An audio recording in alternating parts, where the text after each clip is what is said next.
Tim gabungan independen pencari fakta tragedi Kanjuruhan akan menyampaikan laporan ke Presiden pada hari Jumat esok. Mahfud MD menyebutkan TGIPF tengah mempertajam rekomendasi yang akan disampaikan kepada Presiden. Menurut Mahfud, saat ini ada aksi saling lempar tanggung jawab antara pihak yang berkaitan dengan tragedi Kanjuruhan. Masing-masing pihak berlindung pada aturan formal masing-masing. Mahfud menyampaikan keadilan substansial akan digali oleh TGIPF dan akan disampaikan kepada Presiden. Sementara itu, Ahmad Hadian Lukita, Direktur Utama PT LIB, diperiksa sebagai tersangka dalam perkara tragedi Stadion Kanjuruhan, Malang. Ketua Komisi Disiplin PSSI Erwin Tobing juga menjalani pemeriksaan di gedung Ditreskrimum Polda Jawa Timur.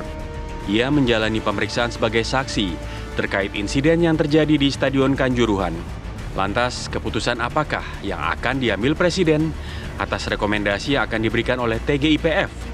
Pasalnya, tak satu pun pihak yang terlibat dalam tragedi Kanjuruhan bersedia bertanggung jawab atas peristiwa yang menewaskan 133 orang tersebut.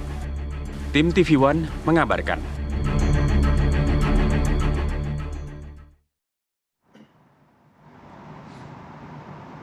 Ya, segera kita membahas hal ini sambil juga memang mengawal persiapan yang dilakukan oleh TGIPF yang mana besok pada hari Jumat akan memberikan laporannya secara resmi ya. Betul, kepada Presiden Republik Indonesia. Karena kami juga sebetulnya pagi ini melibatkan juga perwakilan dari TGIPF, tapi mohon waktu ya sejumlah anggota TGIPF ini untuk merampungkan laporan dan besok akan disampaikan kepada Presiden.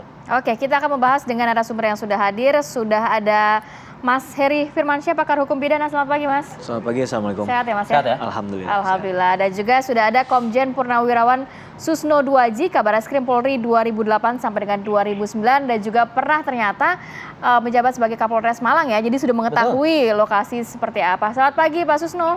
Pagi, Mas Susno. Selamat pagi semuanya, selamat pagi Mas Heri. Salam sehat selalu Pak Susno. Saya mau ke Pak Susno dulu. Kalau melihat kejadian ini sudah ada 6 tersangka, 2 diantaranya dari pihak kepolisian juga. Anda melihatnya seperti apa Pak Susno? Begini, jadi pertama kita berduka cita, ini tragedi ini buat kelam dunia persepak bolaan Indonesia ya. Yang pertama, semoga tim pencari fakta betul-betul bekerja dengan bagus, dan saya yakin untuk itu, bahwa penelusuran ini harus dimulai dari siapa yang memberikan izin pertandingan ini. Ini kan saya kira pertandingan level nasional, tentunya kalau di Polri ini mungkin markas besar yang mengizinkan.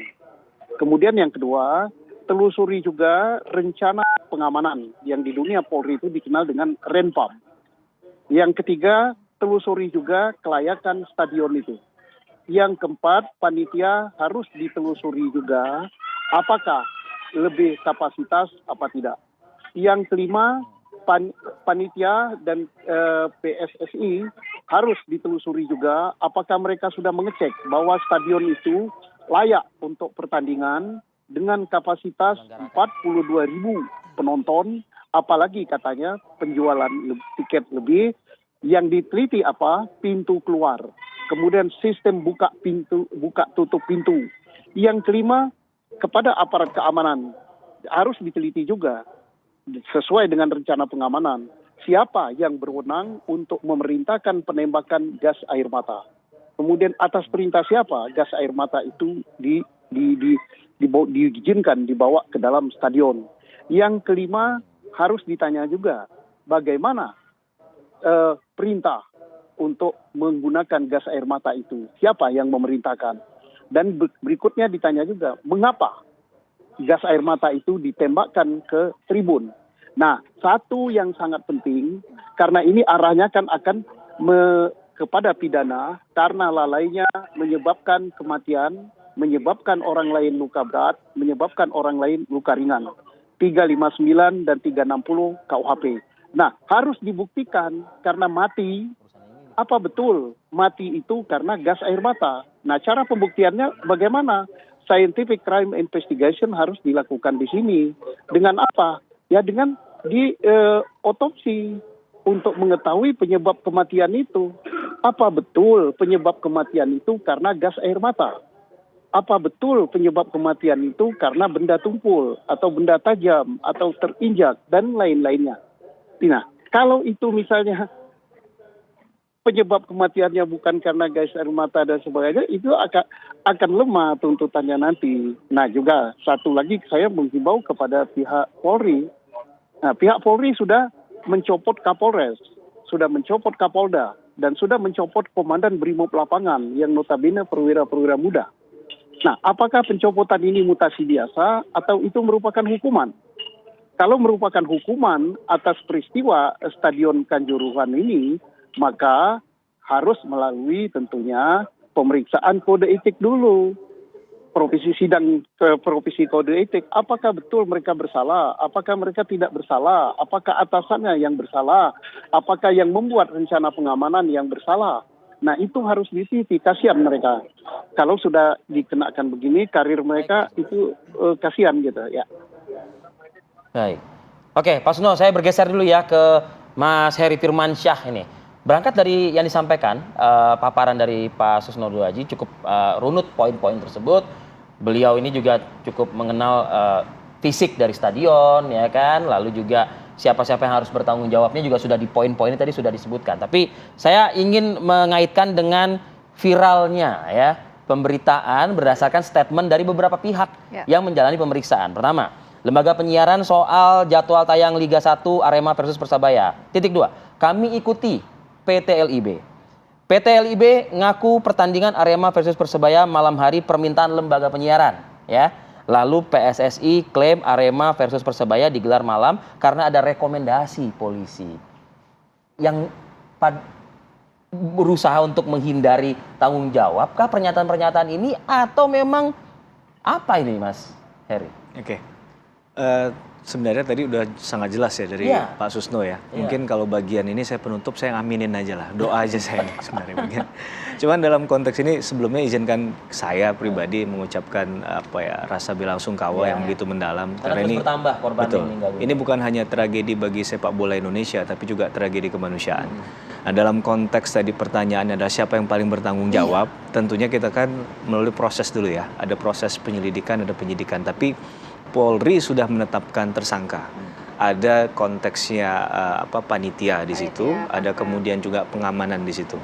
Nah, KUHP yang dikenakan adalah pasal 359 dan 360. Kalau kita bicara tentang asas hukum pidana, ada yang namanya Ginstrafzonderschuld, tiada pidana tanpa kesalahan. Ini maknanya apa? Bahwa kesalahan itu adalah elemen paling penting dalam konteks adanya suatu perbuatan pidana. Kalau kita lihat lagi di pasal 359 itu bicara tentang kelalaian atau kealpaan, kulpa dia, bukan kesengajaan. Maka kalau dalam konteks pasal 359 ini karena kelalaiannya menyebabkan kematian seseorang. Nah, berarti bukan unsur kesengajaan tadi ya. Nah, sehingga tadi akan dilihat porsinya. Apakah mereka dalam konteks kelalaian tadi itu mengakibatkan matinya orang itu ada hubungan sebab akibat tidak? Kausalitasnya tidak. Kalau kita lihat tadi penyelenggaraannya memang ya semua bisa lempar tanggung jawab ini. Ya, bisa mengatakan saya tidak ada direct ke sana, tidak ada mens reanya niat jahat, tapi akibat tadi kalau yang disampaikan Pak Susno poinnya menarik itu. Bahwa stadion itu dianggap tidak mumpuni untuk menyelenggarakan 40.000 lebih begitu betul. Ya. Ada undang-undang keolahragaan. Ya, yang kemudian kalau nggak salah dikenakan juga pada para tersangka, pasal 103 ayat 1. Di situ ada poin menarik bahwa penyelenggaraan olahraga itu harus memperhatikan keselamatan, kesehatan, dan juga keamanan. Nah, kalau tidak, maka dia bisa dikenakan pasal 103 ayat 1 tadi. Jadi ada asas lex spesialis di situ, ada undang-undang khusus yang sudah mengatur hal itu. Jadi kalau kita lihat memang... Belum lagi, saya mungkin perlu diingatkan lagi kita semua ini gitu ya. Kita masih pandemi kan, bukan? Betul. Dan juga status juga ini masih PPKM, meskipun levelnya sudah cukup rendah begitu. Artinya kan ada batas dong seharusnya kan. Kalau dibuka-buka lagi tuh aturan PPKM itu. Begitu. Maka nanti kita juga akan melihat misalnya apakah benar bahwa kapasitas stadion misalnya 40.000 misalnya. Yang dicetak sekian. Kemudian yang masuk, yang dicetak tadi jumlah tiketnya melebihi kapasitas. Kalau bicara tentang kealpaan ini kan berarti ada ketidakhati-hatian, ada